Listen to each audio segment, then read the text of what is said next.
प्यारे बच्चों, कैसे हो? चलिए वापस से अपने टॉपिक पे अपन आ जाते हैं, क्योंकि अपने को अपना टॉपिक कंप्लीट करना है। कोर्स बहुत ज़्यादा है अपना। न्याय से रिलेटेड अपनी प्रमुख अवधारणाओं की बात हो रही थी। आज अपन इस चैप्टर को वैसे कंप्लीट कर लेंगे और इसके क्वेश्चन आंसर वगैरह के बारे में मैं आपको बता दूंगी। तो न्याय के संबंध में अपनी जो बात चल रही थी वो 5 पॉइंट अपने क्लियर हो गए हैं। आज जो अपना लास्ट वाला जो इससे संबंधित जो चलेगा वो है आधुनिक समय में न्याय पर आधारित विचार या सिद्धांत। ठीक है, विचार या सिद्धांत, यानी कि आधुनिक समय में अब न्याय की जो अवधारणा है वो पहले के 5 पॉइंट से थोड़ी सी अलग हो गई है। क्योंकि अगर अपन आधुनिक समय में न्याय की अवधारणा या न्याय से संबंधित विचारों के बारे में बात करें तो जो भारतीय संविधान का निर्माण हुआ था, उस संविधान के निर्माण के समय में प्रत्येक व्यक्ति को कुछ अधिकार दिए गए थे, कुछ उनके लिए कर्तव्यों का निर्धारण किया गया था, और उन अधिकारों और कर्तव्यों के बाद में न्याय से संबंधित हमारे बात शुरू हुई थी, या संविधान निर्माताओं की बात शुरू हुई थी कि न्याय से संबंधित प्रमुख अवधारणाएं भी इसमें शामिल होनी चाहिए। कि नीति निर्देशक तत्वों की अगर हम बात करें तो नीति निर्देशक तत्वों में भी ये चीज इंपॉर्टेंट थी कि न्याय पर आधारित समाज का निर्माण होना चाहिए। तो अपन बात करें आधुनिक समय में न्याय क्या है, तो इसका फर्स्ट पॉइंट है आधुनिक समय में न्याय है, फर्स्ट है इसका नैतिक न्याय। नैतिक न्याय क्या होता है? जैसे कि इसके नाम से ही परिभाषित है कि न्याय किस पर आधारित होना चाहिए, कि एक ऐसा न्याय या विचार जो नैतिकता पर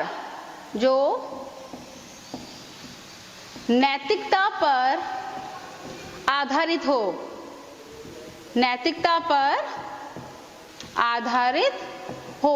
मतलब नैतिकता पर आधारित हो, क्या मतलब है इसका? इसका ये मतलब है कि प्रत्येक व्यक्ति को अपने बारे में पता है कि उसका क्या कर्तव्य है, उसका क्या कार्य है, और वो उन्हीं के आधार पर अपना कार्य संभव बनाता है। तो इस अवधारणा को अपन कहेंगे नैतिक न्याय। ठीक है, दूसरा अपना आता है कानूनी न्याय। कानूनी न्याय किसको कहते हैं? यानी कि कानून की नजर में जब सब व्यक्ति बराबर हों तब एक ऐसे समाज का निर्माण होगा, तो उस समाज को अपन कहेंगे कानूनी न्याय पर आधारित समाज। यानी कि कानून की नजर में सब व्यक्ति समान होंगे। कानून की नजर में सब व्यक्ति समान होंगे, तो एक ऐसे समाज का निर्माण होगा जो न्याय पर आधारित होगा,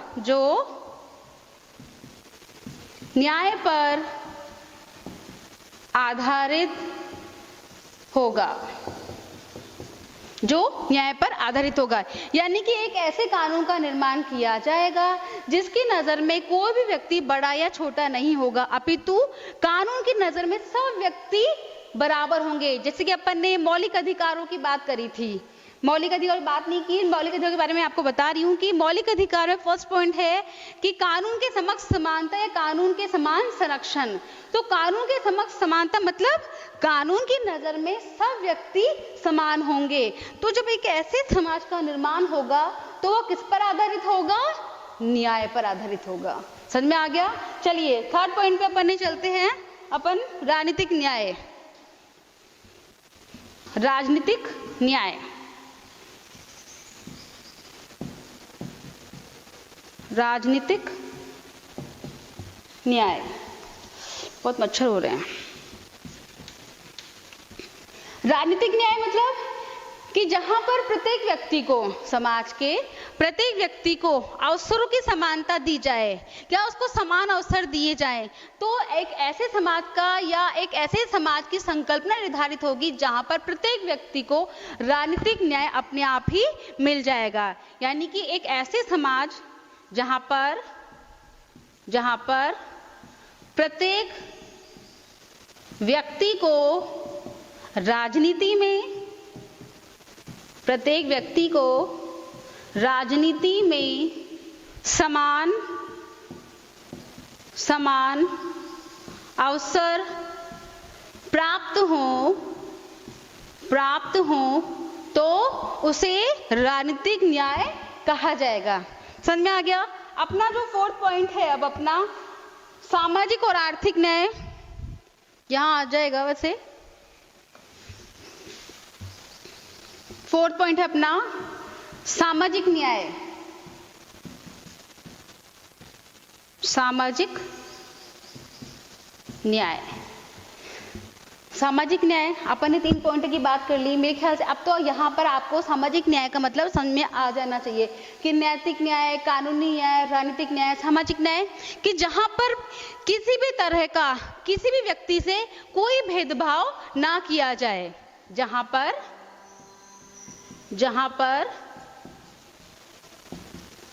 किसी भी व्यक्ति से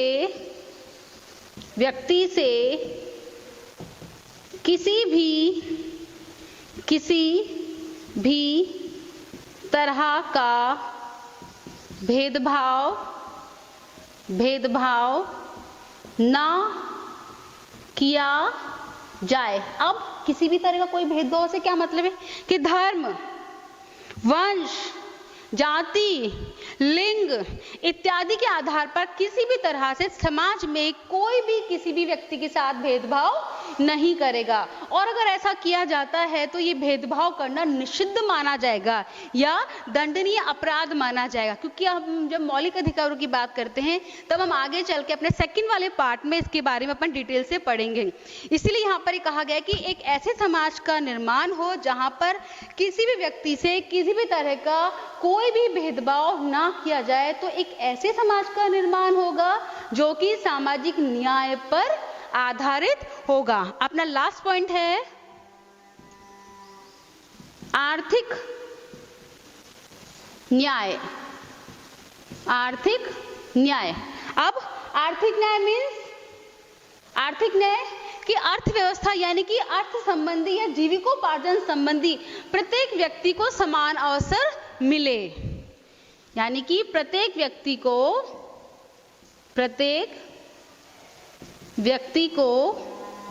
जीविकोपार्जन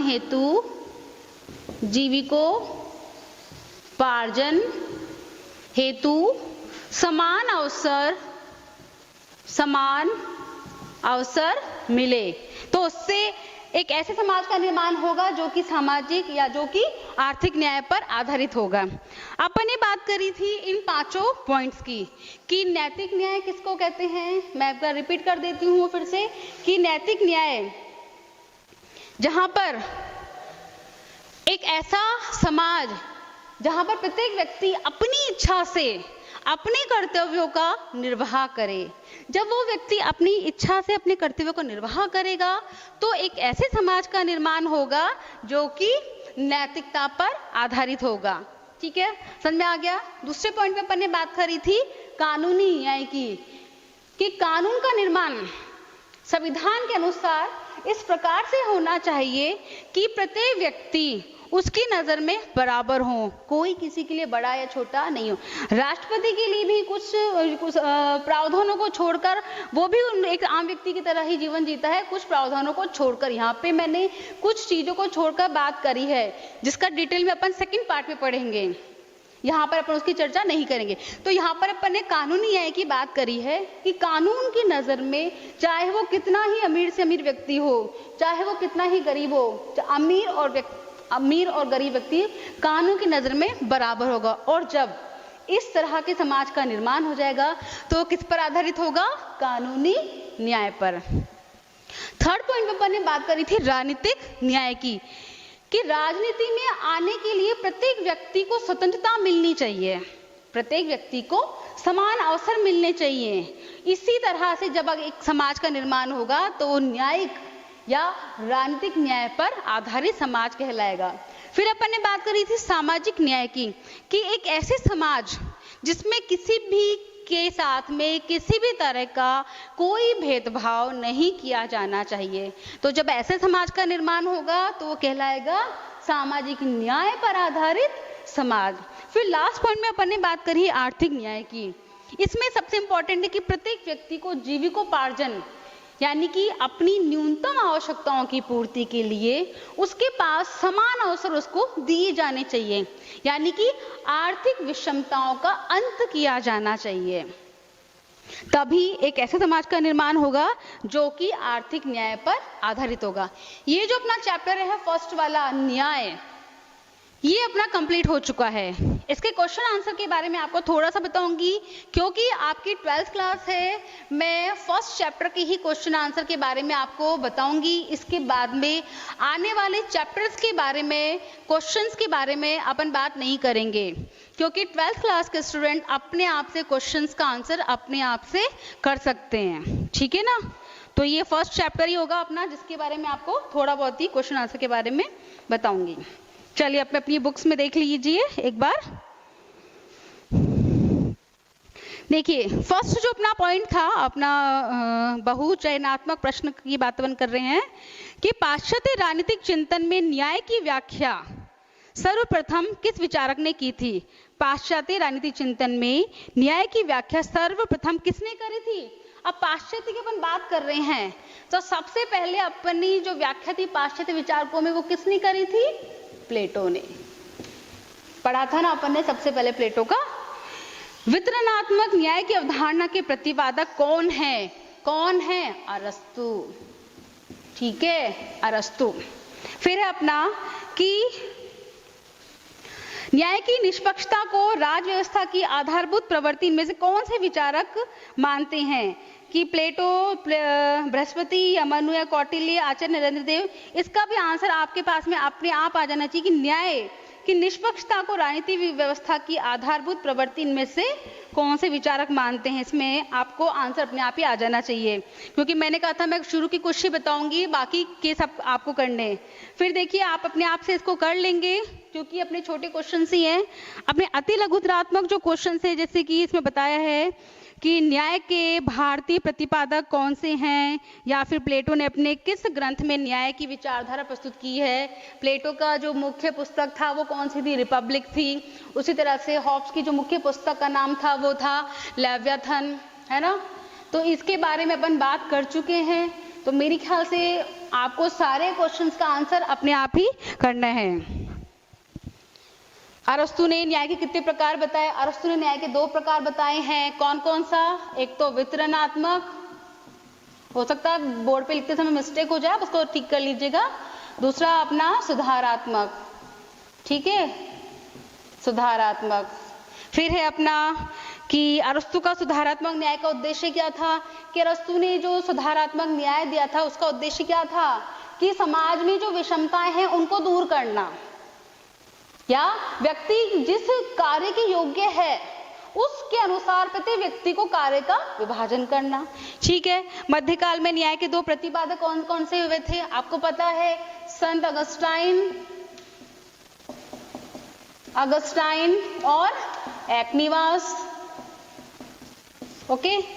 फिर अज्ञानता के पर्दे का सिद्धांत के प्रतिपादक कौन थे? John Rawls. जॉन रॉल्स ने सामाजिक न्याय की स्थापना के लिए किस सिद्धांत की स्थापना की? किस सिद्धांत की स्थापना की थी उन्होंने? प्रक्रियात्मक सिद्धांत। प्रक्रियात्मक सिद्धांत, ये अपन लास्ट में अपना जो था। अब ये जो आपके जो लघुत्तरात्मक है और निबंधात्मक क्वेश्चन है, मैं इनको समझा देती हूँ, बाकी अपनी कॉपी में आप लोगों को इसको खुद करना है। जैसे निबंधात्मक का फर्स्ट क्वेश्चन अपना है कि न्याय से आप क्या समझते हैं और न्याय के परंपरागत सिद्धांत की व्याख्या कीजिए। तो न्याय का जो मैंने स्टार्टिंग में आपको जो बताया था वो लिखना है आपको कि न्याय स्टार्टिंग में किससे रिलेटेड था, धर्म से। फिर उसका परंपरागत जो था अपना, वो सारा चीज आपको बतानी है। इसमें आप है ना प्लेटो का भी थोड़ा सा दे सकते हैं, इसमें आप थोड़ा सा अरस्तु का भी दे सकते हैं।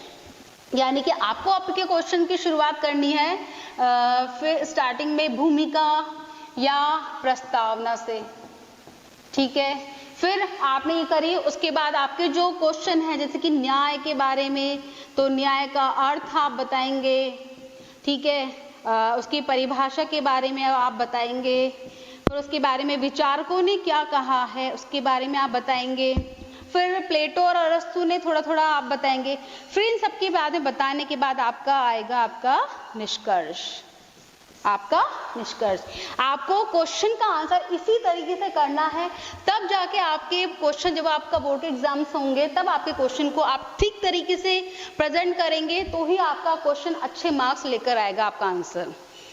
यानी कि आपको सबसे पहले बड़े क्वेश्चंस में भूमिका प्रस्तावना से शुरू करना है, फिर आना है आपके क्वेश्चन पर। जैसे कि अपनी सेकंड क्वेश्चन है कि प्लेटो और अरस्तु के न्याय पर विचारों की समीक्षा कीजिए, कि प्लेटो और अरस्तु के न्याय के विचार क्या हैं।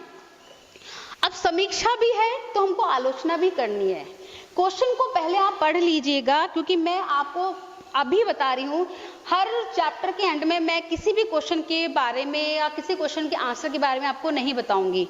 जब किसी क्वेश्चन में समीक्षा आ जाती है, आलोचनात्मक परीक्षण आ जाता है, तो उसमें आपको आपके आंसर आपने जो लिखा है लास्ट में आप जब निष्कर्ष लिखेंगे तो उसमें आप उसकी आलोचना भी करेंगे, या आलोचना के आप कुछ पॉइंट्स पहले लिखेंगे और निष्कर्ष में भी आप उसकी आलोचना भी करेंगे। समीक्षा आलोचना एक ही में है।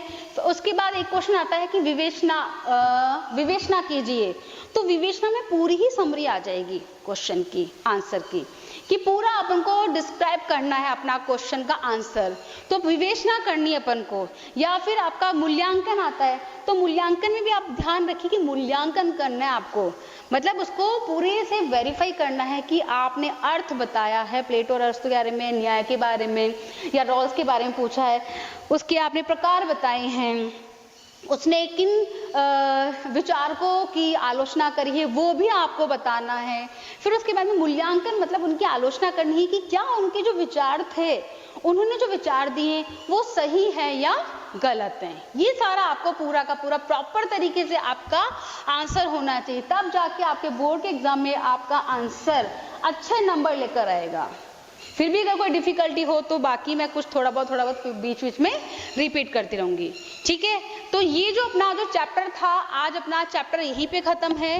कल अपन अपनी क्लास में सेकंड चैप्टर स्टार्ट करेंगे, ठीक है स्टूडेंट। इसको अच्छे से लर्न करिएगा, अच्छे से कॉपी में इसका आंसर करिएगा। Okay, thank you.